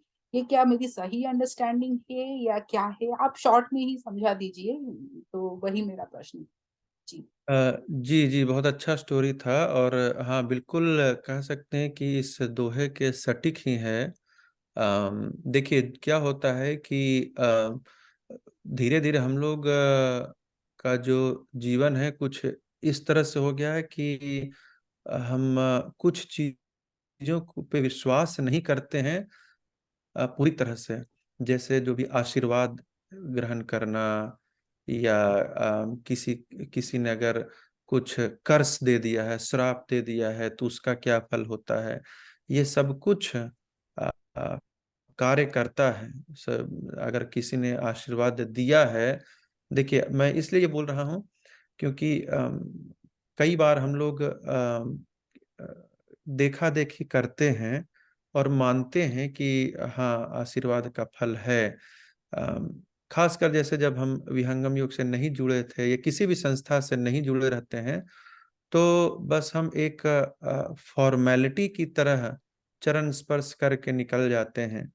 लेकिन ये मैं बता रहा हूँ कि जब म- मतलब हम लोग का जैसे आचार्य परिवार जब आते हैं तो कुछ कुछ ऐसी बातें होती है जिनसे हमें ये पता लगता है कि ये आशीर्वाद जो है या किसी का श्राप जो है, कोई कर्ज देता है, इसका कितना बड़ा इम्पैक्ट होता है। बहुत बड़ा इम्पैक्ट होता है। इस चीज को हम लोग अभी हो सकता है इसको ठीक से भली भांति नहीं समझ पाए, लेकिन इसका बहुत प्रभाव होता है। इसको दूसरे ढंग से ये समझ सकते हैं कि जैसे मंत्रों का प्रभाव होता है, एक मंत्र के माध्यम से कई सारी चीजें प्रकट हो जाती है। मंत्र के माध्यम से कुछ चीजें इधर की उधर हो सकती है। तो मंत्रों में जैसे जो शक्ति होती है, वो उसी तरह से कह सकते हैं कि किसी का आशीर्वाद, जो जो वैसे व्यक्ति होते हैं, जो योगी होते हैं, उन सब का आशीर्वाद किस तरह से फलीभूत होता है। हो सकता है कि हम उसको अनुभव के धरातल पे नहीं स्वीकार करें, लेकिन ये सब कुछ होता है। और इसीलिए जैसे जो कई बार हमने सुना भी है कि सदगुरु सदाफल देव जी महाराज गुफा में बैठ करके वो भविष्य में क्या होने वाला है वो सब कुछ देख लेते थे। मतलब दूर बैठे उस समय उनके शिष्यों के साथ क्या घटना हो रही है उन सब को देख लेते थे। तो ये सब जो है ये एक अलग धरातल पे ये सब कार्य करता है। और जो आपने कहानी कहा उसके माध्यम से ये संभव है। अगर कोई जैसे कहा जाता है कि अगर आपके अंदर बहुत तीव्र इच्छा होगी, बहुत तीव्र इच्छा होगी ना किसी चीज को, कोई विचार को लेकर के ही भी, आप देखेंगे कि जैसे ही सदगुरुदेव के पास आप अगर जाएंगे और कोई वैसी तीव्र इच्छा होगी, तो सदगुरुदेव बिना उनको बताए वो भाप जाएंगे और आपको उसका उससे संबंधित कुछ बातें कह देंगे। और ये सिर्फ मैं बोल नहीं रहा हूँ, मुझे पता है इस मंच पे भी कई सारे लोग ऐसे उपस्थित हैं जिनके साथ ऐसा हुआ है कि कोई विशेष इच्छा के साथ वो सदगुरुदेव के पास गए हैं और बिना बताए सदगुरुदेव ने उससे संबंधित कुछ बातें भी कही है। तो ये सब कह सकते हैं कि संभव है और ऐसा होता है। जी जय सदगुरुदेव। जी लाल जी, बहुत बहुत धन्यवाद आपके एक्सप्लेनेशन के लिए। और अभी समय हो चुका है 11:36। तो लाल जी, मेरे हिसाब से ये वाला जो दोहा था यही हमारा लास्ट दोहा होनी चाहिए, या फिर आप कोई नेक्स्ट वाला दोहा लेंगे? मैं चाहता हूं कि प्लेटफॉर्म एक बार फिर से हम लोग ओपन करें। अगर किसी के पास कोई प्रश्न है तो वो पूछ जी सकते हैं, हम लोग डिस्कशन कर सकते हैं। अगर नहीं कोई प्रश्न होगा तो हम लोग फिर अगला दोहा भी तुरंत रैप अप कर सकते हैं। जी sure। जय सद्गुरुदेव सभी को। लाल भैया, एक और क्वेश्चन है मेरा। इस दोहे से शायद रिलेटेड ना हो, बट जब आप स्वामी जी का दर्शन करते हैं या जब हम सभी स्वामी जी का दर्शन करते हैं, तो मैंने ये रियलाइज किया है कि उस टाइम पे आइडियली जो बहुत पहुंचे हुए शिष्य होते हैं उन लोगों को बहुत अच्छा ध्यान लगता है जब स्वामी जी की अमृतवाणी हो रही होती है या माहौल वैसा होता है। बट मेरे अंदर उस टाइम पे बहुत उथल पुथल हो रहा होता है और अ, मैं मन को, मतलब ऐसे भी साधना जब करती हूँ तो 1-2 सेकंड से ज्यादा तो मन को एक बार में नहीं कंट्रोल कर पाती हूँ। लेकिन उस वक्त बहुत ही मतलब आई कैन नॉट एक्सप्लेन ये क्या हो रहा होता है, वो मैं एक्सप्लेन नहीं कर पाती हूँ। बट अंदर बहुत उथल पुथल हो रहा होता है। क्या ये नॉर्मल होता है ऐसा होना? शिखा जी देखिए, ये उथल पुथल अभी तो ऐसे मैं बता नहीं सकता कि किस तरह का उथल पुथल होता है आपको, लेकिन मतलब मन कहीं एक जगह स्थिर नहीं है या मन बहुत सारे विषयों में भी नहीं लगा हुआ है, बस पता नहीं, मैं उसको एक्सप्लेन ही नहीं कर पाती हूँ भैया। वो बहुत ही एक अजीब सा फीलिंग होता है उस टाइम पे। नॉर्मली अगर सदगुरु के सानिध्य में आप हैं तो आपका ध्यान बहुत अच्छे से लगना चाहिए उस टाइम, राइट? लेकिन वो वैसा नहीं होता है। वैसा ये क्यों ऐसा होता है कि बहुत सारी भावनाएं अंदर हो रही होती हैं। पता नहीं उसको कैसे एक्सप्लेन कर सकती हूँ मैं, बट पता नहीं, शायद किसी और ने भी जैसे अगर एक्सपीरियंस किया हो इसको। जय सतगुरुदेव। जी मैं विष्णु बोल रहा हूँ। सेम क्वेश्चन मेरा भी है कि जब अमृतवाणी होती है स्वामी जी का, तो जैसे शिखा जी आप बता रहे हैं कि उथल पुथल होता है। मेरे साथ थोड़ा सा डिफरेंट है कि जब भी हम सुनना शुरू करते हैं तो हमको बहुत कस के नींद आने लगता है। ये हम ये ऑब्जर्व कर रहे हैं पिछले करीब करीब 8-10 साल से। जब हम सुनना शुरू करते हैं बहुत जबरदस्त नींद आता है। मतलब मैं बैठे बैठे मुझे लग रहा है कि मैं सो जाता हूँ। ये हुआ है हमारे साथ शुरू से ही। तो ऐसा क्यों होता है? अच्छा देखिए, तो इन सब चीज़ों को हम लोग नहीं तो इस आधार पे समझने की कोशिश करते हैं। और मैं पहले ही क्षमा मांगता हूँ, हो सकता है मेरा तर्क सही नहीं भी हो, लेकिन मैं थोड़ा उदाहरण के साथ समझने की कोशिश करता हूँ कि जैसे जब हम लोग किसी स्कूल में एडमिशन लेते हैं, तो जब हम क्लासरूम में जाते हैं पढ़ने के लिए, तो क्लासरूम में बहुत सारी चीज़ें हो सकती है। हम टीचर सामने है, वो पढ़ा रहा है और हमें नींद आ रही है। टीचर सामने है, किसी स्टूडेंट को समझ में नहीं आ रहा है कुछ, और किसी स्टूडेंट को बहुत कुछ समझ में आ रहा है। तो मैं कहूँगा कि कहीं न कहीं हो सकता है कुछ उस तरह की चीज़ें हो सकती है यहाँ हो, और नहीं भी हो सकता है, मतलब मुझे पता नहीं, लेकिन मुझे लगता है कि जब भी कोई टीचर अगर आपको कोई पाठ पढ़ा रहा हो, कुछ लेसन्स सिखा रहा हो, तो उस समय हमारा प्रिपरेशन कैसा है, मुझे लगता है कहीं न कहीं थोड़ा उस पे भी निर्भर करता है। अगर मैं बहुत थक-हार करके, शारीरिक मेहनत करके या बहुत खाना खा करके मैं क्लासरूम में बैठूँगा, तो टीचर चाहे कितना ही ठीक ढंग से क्यों ना पढ़ा रहा हो सकता है मुझे नींद आ जाए। क्योंकि मेरी शारीरिक थकान है, या जो गरिष्ठ बहुत भोजन किया है मैंने, उससे भी हमारा नींद आ सकता है। दूसरा है कि जिस व्यक्ति का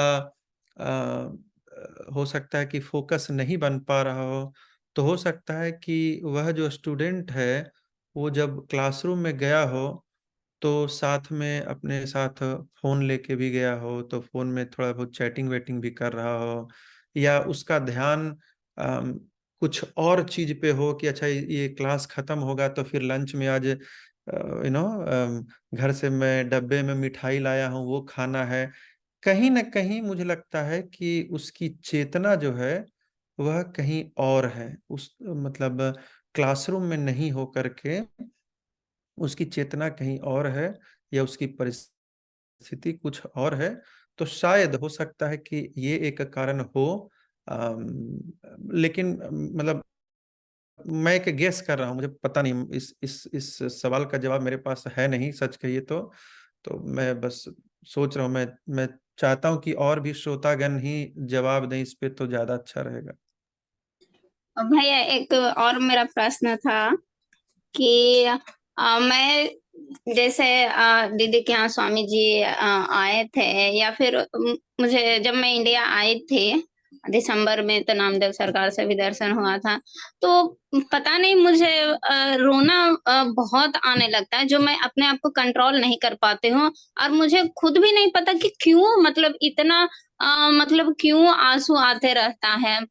या मतलब सत्संग भी सुनती हूँ, तो मतलब कुछ वैसा बात जो मतलब छू जाता है, उससे मतलब मैं अपने आप को कंट्रोल कर ही नहीं पाती हूँ। या फिर जब स्वामी जी के सामने जब मैं गई थी, तो उस टाइम मतलब कुछ नहीं, एकदम नॉर्मल सा, साधारण सा।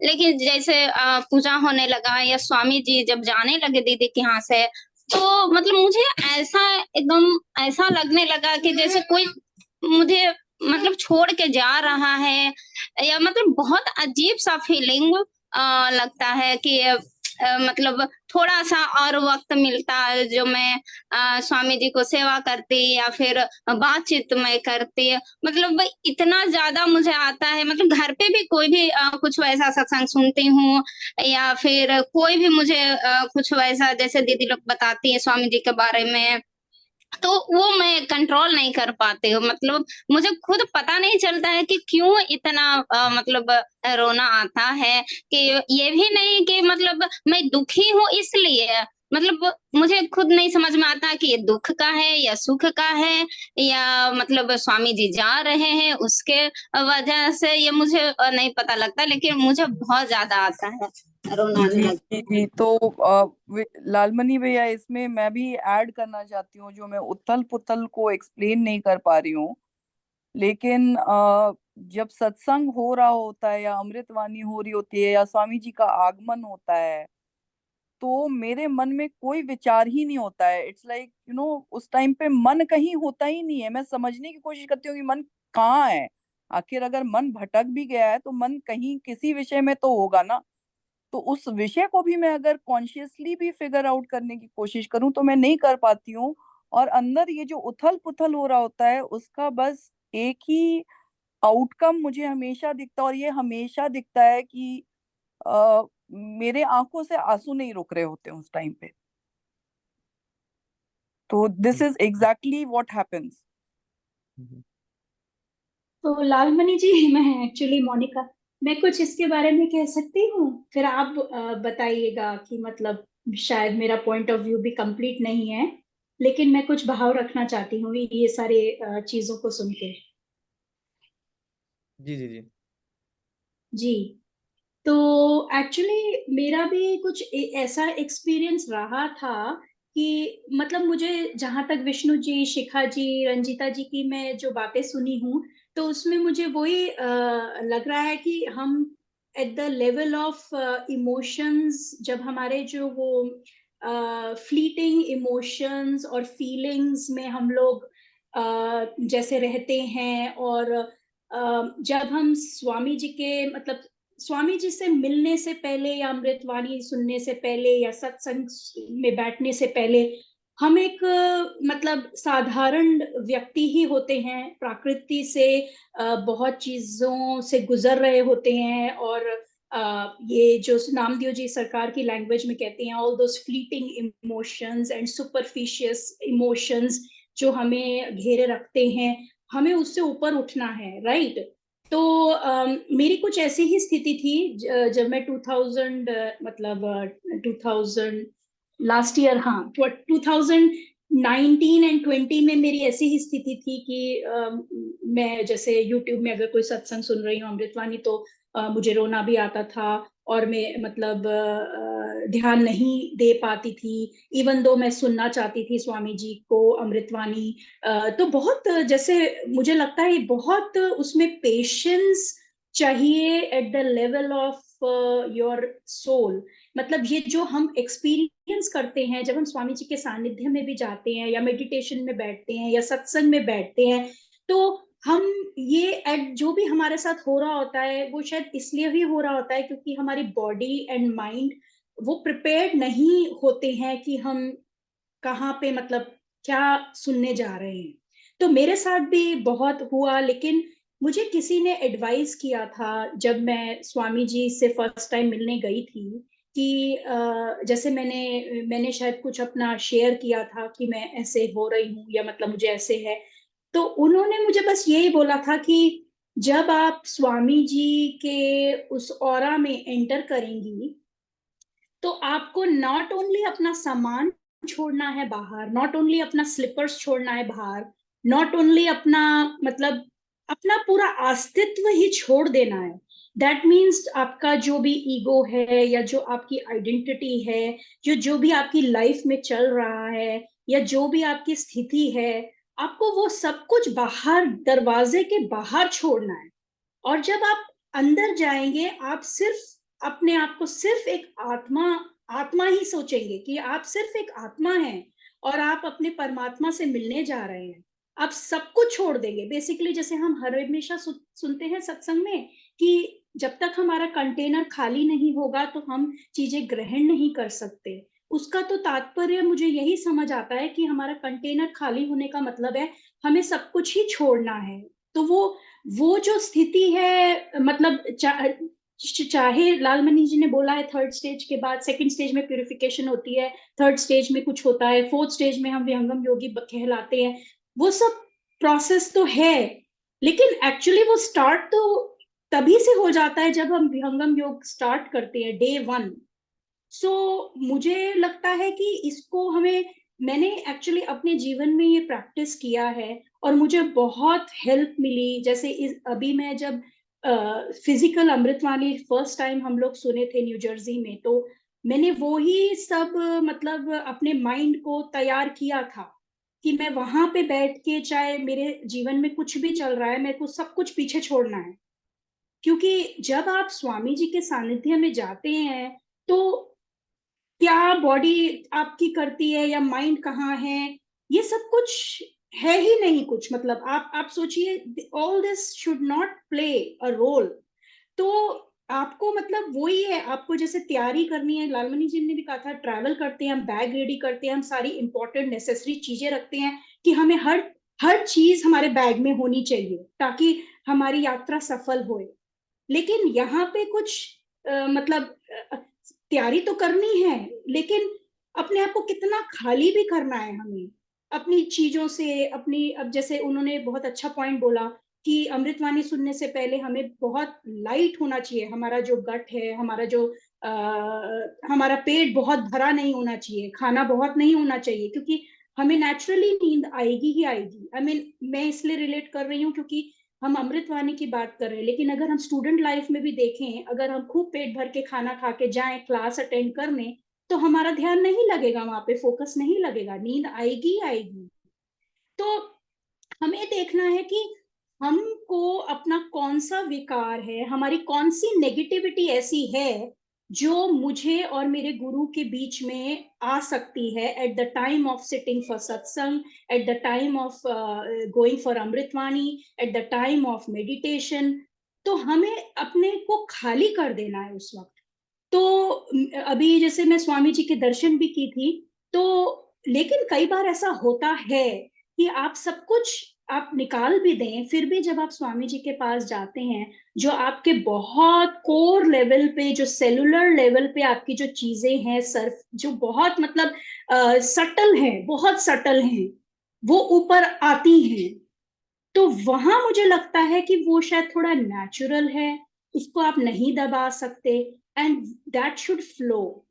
क्यों, अगर आपको रोना आ रहा है तो आप रोने को आप कंट्रोल नहीं कर सकते उस वक्त, राइट?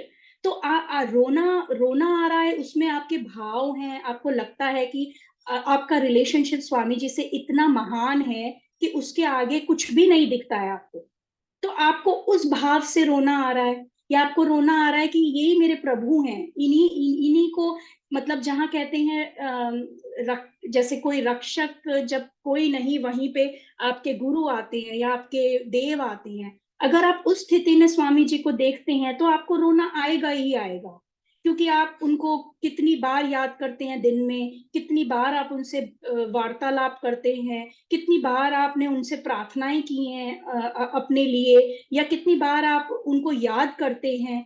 वो सारा बैकग्राउंड है आपके रोने का।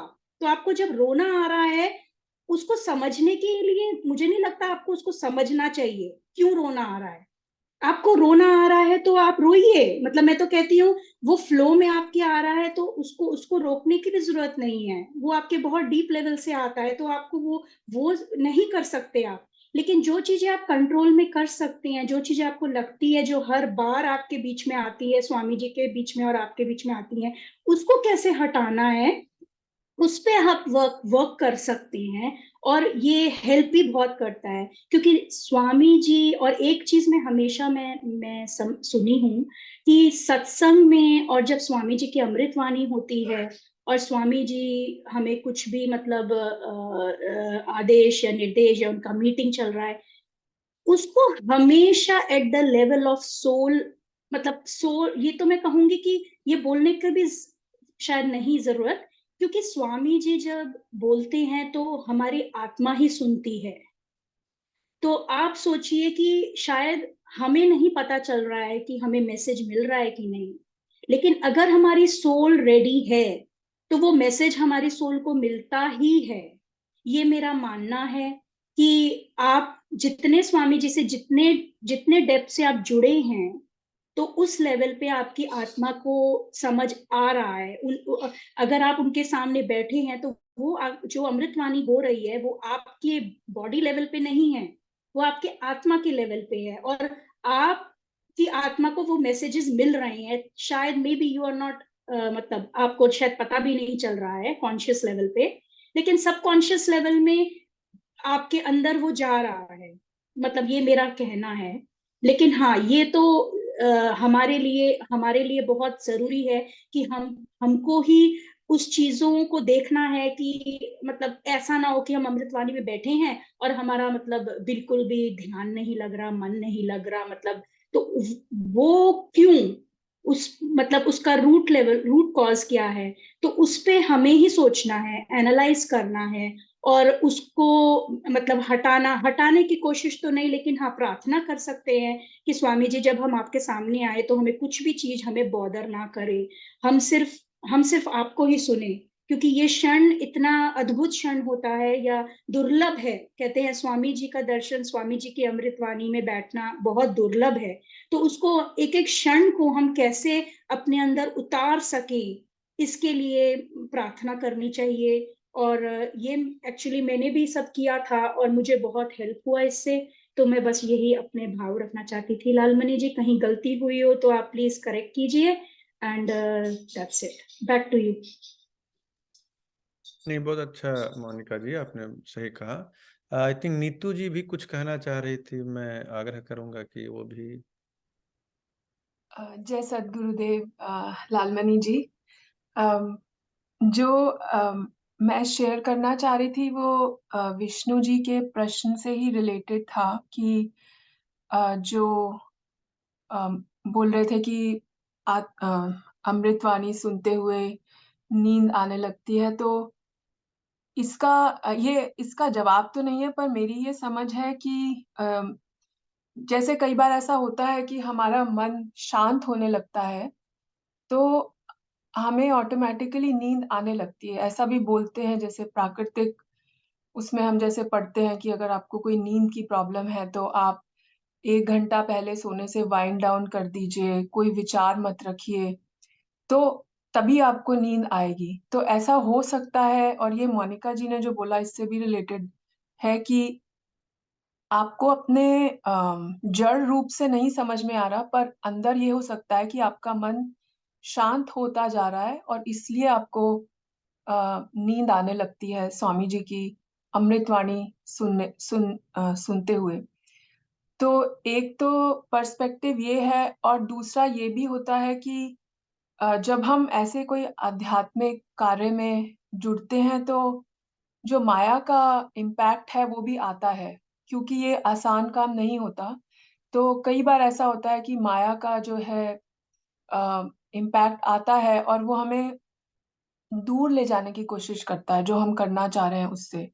तो फिर इसमें वही बात आती है कि हमें पूरी अपनी तैयारी रखनी है। जैसे हमें अलर्ट रहना है, हमें बहुत भोजन नहीं किया होना चाहिए और हमें अपनी पूरी तैयारी से जाना है। क्योंकि हम लोग जब ये देखते हैं कि स्टूडेंट लाइफ में भी जैसे हम पढ़ना चाहते थे पूरी रात एग्ज़ाम से पहले या फिर ऐसे ही जाग रहे होते हैं, तो एक समय ऐसे आता है जो ब्रह्म मुहूर्त का ही टाइम होता है, जिसमें हमें जितना भी हम जागे हुए हों, उस समय हमें ज़रूर नींद आने लगती है। तो वही है कि उसमें भी जो काल है वो अपना इम्पैक्ट दिखाता है और फिर वो हमें दूर रखता है कि इस टाइम जबकि हमें जागना चाहिए, प्रभु का भजन करना चाहिए, तो वो हमसे ना हो। तो ये सारे स्ट्रगल्स मुझे ऐसा लगता है हमारे सामने आते हैं और हम इसका इनको हटाने के लिए हम क्या प्रयास कर पाते हैं या हमें करना चाहिए, वो भी हमारा इस आध्यात्मिक यात्रा में एक प्रयास है हमारी प्रगति की ओर। तो बस यही मुझे भाव आ रहा था और मैं रखना चाहती थी। जय सद्गुरुदेव। जी, जय सद्गुरुदेव। नीतू जी ने अच्छा पॉइंट रखा है। कई बार हम लोग को होता है कि अगर ध्यान साधना में भी बैठेंगे तो नींद आने लगता है। वो इसीलिए क्योंकि मन जो है वह अस्थिर होने लगता है। तो मन जैसे जैसे स्थिर होता जाएगा और शरीर की जैसी जरूरत होगी तो हम ध्यान साधना में भी देखते हैं कि नींद आने लगता है। तो वो भी कारण हो सकता है कि जैसे ही हम अमृतवाणी सुनने लगते हैं मन हमारा स्थिर होने लगता है, और मन स्थिर है और शरीर को भी आराम की आवश्यकता है, तो वह नींद आ सकती है। तो ये भी सही एक्सप्लेनेशन है। जय सद्गुरुदेव। लाल जी, बस मुझे एक चीज यहाँ पे ऐड करनी थी। जैसे कि हमारी जो ह्यूमन बॉडी है, ह्यूमन जो हमारी जो चार अंतकरण है, मन हो, बुद्धि हो, चित्त हो, अहंकार हो, और जो आत्मा है, तो जो एंटायर जो सिस्टम है वो तो बहुत ही कॉम्प्लेक्स सिस्टम है। और मेरी जो एक्सपीरियंस रही है, मैं बोलूंगी कि बहुत सारे लोगों से मैं मिली हूँ, जो कि मेरी मेरी जो बुद्धि की धरातल है, मैं उसी बेसिस पे बोल रही हूँ। पता नहीं मेरी जो कैलकुलेशन है वो सही है या गलत है। तो मैं देखती हूँ कि वो बहुत गुणी इंसान होते हैं और अपने आप को अंडर एस्टिमेट करते हैं। और बहुत सारे ऐसे जन को देखती हूँ कि उनका गुण में, not in A negative way, all with all due respect मैं बोल रही हूँ कि मेरे हिसाब से वो ठीक ही होते हैं, लेकिन अपने आप को बहुत ओवर एस्टिमेट करते हैं कि उनके पास ये गुण है, वो गुण है। तो मेरे हिसाब से हमारे मन में, या फिर हम जब स्वामी जी से मिलते हैं या फिर सरकार से मिलते हैं और हमें जब आशीर्वाद मिलती है और जो जो भी होता है, तो मुझे तो इतना लगता है, या फिर मेरी जो अंडरस्टैंडिंग है खुद की, कि हम खुद तो समझ नहीं पाएंगे कि हमारी जो अंतकरण की स्थिति है वो किस लेवल पे है। वो तो सिर्फ स्वामी जी ही समझ पाएंगे कि हम कौन से आत्मा और कौन से अंतकरण को लेके इस संसार में आए हैं, और हमारी एक्चुअल जो एज ए ह्यूमन बीइंग एक हमारी जो स्थिति है या स्तर है या फिर वैल्यू है सदगुरु के नजर में, वो किस लेवल पे है। क्योंकि जैसे कि सरकार बोलते हैं कि इनफैक्ट जो बड़े बड़े लोग, आप कोई भी फील्ड में देखिए, कि उनका जो एक्शन जो होता है, वो जो बोलते हैं वही करते हैं।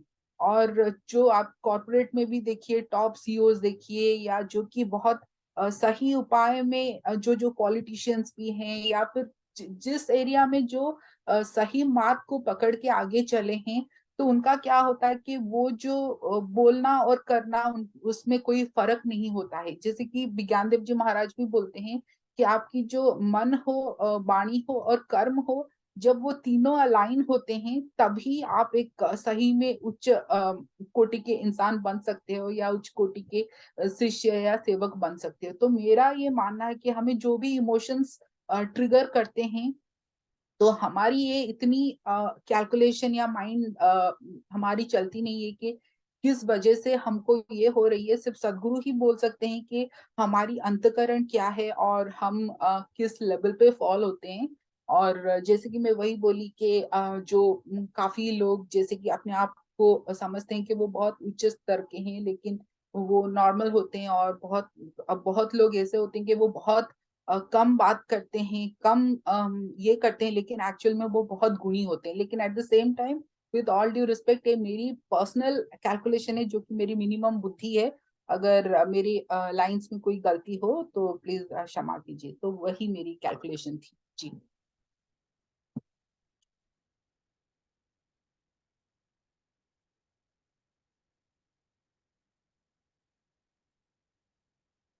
तो लाल जी, अभी 12 बज चुके हैं, तो मैं इसको ये कर रही हूँ। हम लोग आगे जी। आई थिंक वर्षा जी को कुछ बात भाव रखना था। मैं चाहूंगा कि वो अपने भाव रखें। जी, जय सद्गुरुदेव भगवान। एक मेरा मैं पुष्पेंद्र, जी वर्षा जी का। तो अच्छा जी, जी, पुष्पेंद्र। मैं एक छोटी सी बात कहना चाह रहा था, क्योंकि मैं इस सत्संग को सुन रहा था, तो मैं एक बार एक पुस्तक में पढ़ा स्वामी जी के, मुझे अभी याद नहीं कि किस पुस्तक में पढ़ा हूँ। बात उसमें ये लिखी थी कि जब जिस प्रकार एक जो पात्र होता है गंदा होता है ना, एक बर्तन है वो गंदा है, तो जब हम उसमें साफ पानी भी डालते हैं तो वह पानी गंदा होके बाहर निकलता है ना। तो धीरे धीरे जब हम पानी वैसे ही डालते रहते हैं तो वह पूर्णतः साफ हो जाता है। तो ठीक वैसे ही हमारे अंदर बहुत सारे विकार होते हैं। तो जब सदगुरु की धारा ज्ञान धार से हम जुड़ते हैं तो हमारे विकार इनिशियल अवस्था में वो सामने प्रकट होते हैं, और हमें कई बार ऐसा भी लगने लगता है कि हमारे जो है ना, हम अच्छे से बुरे होते जा रहे हैं, कुछ कुछ पलों के लिए ऐसा लगता है। तो या कुछ बुरे नो भाव या ऐसे परिस्थितियां प्रकट होने लगती हैं आंतरिक रूप से, तो हमें विचलित करती हैं। लेकिन हमें लगता है कि इन बातों से विचलित ना होकर हम उस प्रोसेस का हिस्सा बने तो हम उस पवित्रता की ओर बढ़ते हैं, जिसके लिए सदगुरुदेव हम सबको जो है उपदेश देते हैं। जी जी, धन्यवाद। यही बस मुझे कहना।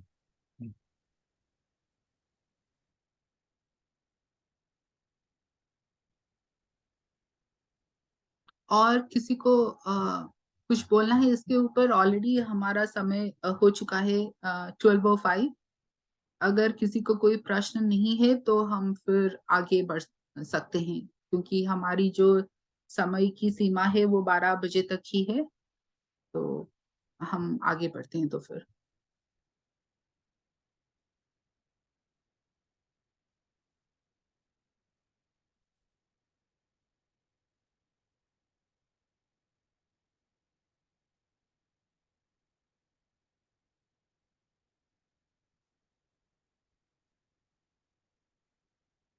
तो जैसे कि हम सबको पता है कि ब्रह्म मुहूर्त का जो समय होता है वो सुबह के 3 बजे से लेके 5 बजे के अंदर होता है, और उस समय में उठ के ब्रह्म मुहूर्त का साधना करना हर के सबके बस की बात नहीं होती है। और सब जन उठ के उस समय में साधना करना थोड़ा मुश्किल होता है।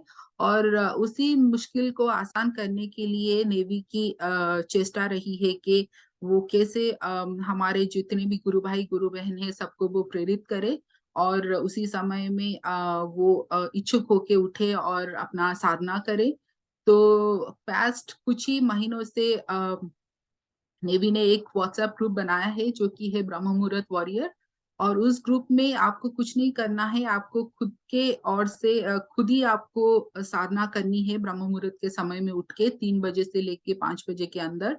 और एक बार आप अपना साधना खत्म कर लिए उसके बाद आपको डन स्टेटस ब्रह्म मुहूर्त वॉरियर ग्रुप में पोस्ट करनी है। और अगर आप उस ग्रुप में जुड़ना चाहते हो तो हमसे आप कांटेक्ट करें और हम आप को उसका लिंक भेज सकते हैं। और इस सप्ताह के जो वॉरियर्स ऑफ द वीक है वो है भागवती पटेल जी, सूर्य अलम राजू जी, तेजिंदर जी। आप सबको बहुत बहुत बधाई हो। और इंडक्टीज ऑफ द वीक वो लोग होते हैं जो कि एटलीस्ट सप्ताह में एक दिन उठकर एक दिन का जो ब्रह्म मुहूर्त का समय होता है उसी में उठकर वो साधना किए हैं। और उनका नाम है अमित तलेकर जी, लालमणि जी, रंजनी जी, मेरा नाम भी उधर है, प्राची क्षीरसागर जी, तनुजा जी, श्रीरंग जी, सुधांशु कुमार जी और योगेश क्षीरसागर जी। आप सबको बहुत बहुत कॉन्ग्रेचुलेशंस। तो अभी हम लोग बढ़ चलते हैं सत्संग के समापन की ओर।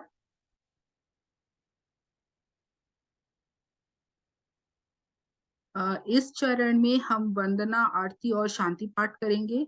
गुरु वंदना के माध्यम से हम गुरु चरणों में भक्ति अर्पित करते हैं। तो मैं हमारी गुरु बहन सूर्य अलम राजू जी से अनुरोध करती हूँ कि वो आगे आए और सतगुरु चरणों में वंदना के 4 लाइन अर्पित करें। आप सूर्य अलम राजू जी। जय सद्गुरुदेव। वंदना। प्रभु कल्प संत समाज उत्तम सर्वधर्म आचार्य है। जीवनाख्य आश्रित सिंधु के है, विश्व पथमय कार्य है। प्रभु सत्य संत समाज तेरा आप रक्षा कीजिए। जन सदा फल ज्ञान भक्ति वृद्धि दिन दिन कीजिए, वृद्धि दिन दिन कीजिए। सतगुरु भगवान की जय। Back to you. बहुत बहुत धन्यवाद सूर्या जी। आरती के माध्यम से हम संशय को दूर करने की मांग करते हैं और सद्गुरु चरणों में अपने आप को समर्पित करते हैं। मैं सूर्या जी से फिर से आग्रह करती हूँ कि वो आरती के अंतिम 4 लाइन सद्गुरु चरणों में अर्पित करें एवं आप सभी को अनुरोध है कि आप अपने अपने स्थान पर खड़े हो जाएं। आप सूर्या जी। आरती। गुरुमूर्ति जति चंद्रमा सेवक नयन चकोर, पलक पलक निरखत रहे गुरुमूर्ति की ओर। श्वेत श्वेतमय श्वेत है, श्वेत श्वेतमय श्वेत, तीन पाद अमृत भरा श्वेत महाद श्वेत। अष्टचक्र सब शून्य पर धर अधरा के पार, कहा सदा फल खर किया भोली पड़ा संसार, भोली पड़ा संसार। Back to you Deepti ji. Thank you. धन्यवाद सूर्या जी। Continue on Delaware 1 South for 40 miles. मैं अनुरोध करूंगी कि श्रोतागण से किसी का ये सुनाई दे रहा है लाइक ऑन है उनके स्पीकर, तो प्लीज उसको म्यूट पे डालें।